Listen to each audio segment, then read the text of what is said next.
எனக்கு சோசியல் மீடியால நான் பார்த்த வீடியோஸ்ல ரொம்ப என்ன பாதிக்கப்படுத்த ஒரு வீடியோ இது.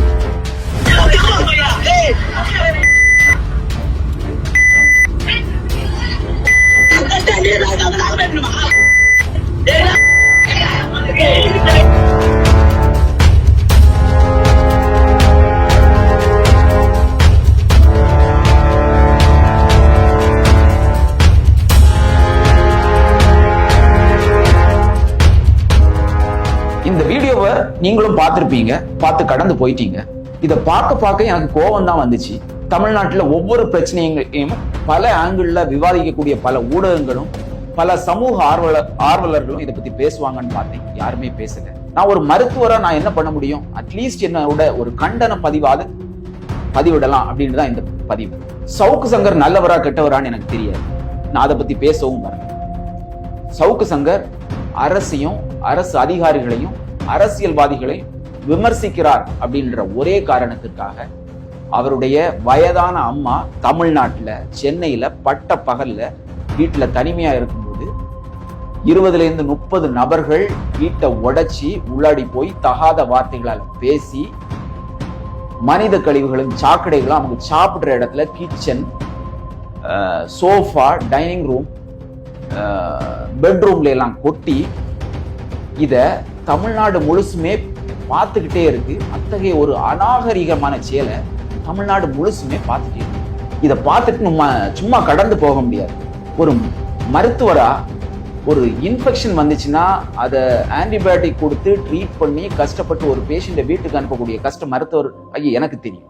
இந்த இன்சிடென்ட்ல இந்த மாப் யூஸ் பண்ணியிருக்கிறது ஹியூமன் வேஸ்ட், அதாவது பயாலஜிக்கல் வெப்பனா தான் இந்த மனித கழிவுகளை யூஸ் பண்ணியிருக்காங்க.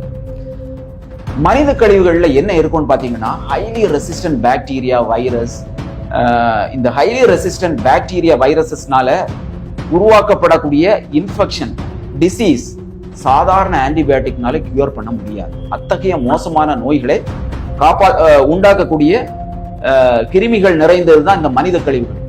இந்த மனித கழிவுகள் இந்த அம்மையார் மேல செலுத்தி மோசமான தொற்றை உருவாக்கி சாகடிக்க முடியும் அப்படின்னு ஒரு கிரிமினல் நினைச்சுதான் இந்த மாபை ஏவி விட்டு மனித கழிவுகளை பயாலஜிக்கல் வெப்பனா யூஸ் பண்ணியிருக்காங்க. அந்த கிரிமினல் யாருன்னு கண்டுபிடிச்சு அவனை கொலை குற்றவாளியா தான் நான் பாக்குறேன். சில மாதங்களுக்கு முன்னாடி மணிப்பூர்ல 2 பெண்களை நிர்வாணப்படுத்தி கொடுமைப்படுத்தினாங்களே, அது எவ்வளவு கொடூரமானதோ. கொஞ்சம் வருஷங்களுக்கு முன்னாடி தூத்துக்குடியில 10 இன்னசென்ட் பீப்புளை சுட்டு கொண்டாங்களே, அது எவ்வளவு கொடூரமானதோ.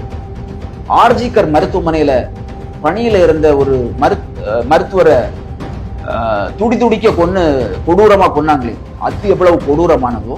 சாத்தாங்குளத்துல தந்தை மகன் ஜெயராஜ் பென்னிக்ஸை எவ்வளவு கொடூரமா கொலை பண்ணாங்களோ, அது எவ்வளவு கொடூரமானதோ.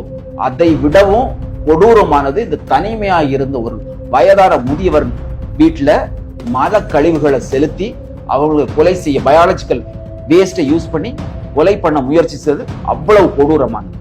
இதை பார்த்து பல அரசியல் தலைவர்களும் கண்டனம் தெரிவிச்சிருக்காங்க. இதை கண்டனம் தெரிவிக்காத ஒவ்வொரு அரசியல் தலைவர்களும் மனுஷனாவே இருக்க முடியாது. அட்லீஸ்ட் கோர்ட் இதை வாட்ச் பண்ணிட்டு இருக்கு. கோர்ட்டாவது முன்வந்து ஏதாவது பண்றாங்களான்னு நம்ம பொறுத்திருந்து தான் பார்க்கணும்.